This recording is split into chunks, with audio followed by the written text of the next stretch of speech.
Line up করো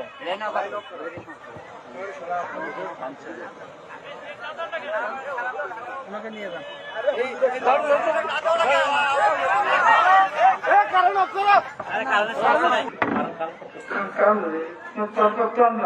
সমস্যা হচ্ছে তো ক্লোজ করো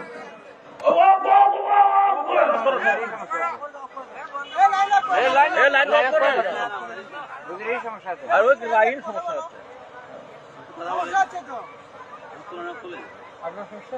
হচ্ছে ভয় করতে বলেছেন, কেমনে ভয় করতে হবে? যে আল্লাহ রাব্বুল আলামিন এই পৃথিবীর জমিনে আপনাকে আমাকে সৃষ্টি করেছেন, আপনার মনে করি ঈমান এনেছি, কথা ঠিক কিনা? ঈমান এনেছি, অথচ মুসলমান হওয়ার পরেও মুসলমান দাবি করি, অথচ আমরা কি মুসলমান নাকি? আমরা কি মুসলমান? আমরা শুধু দাবি করি, অথচ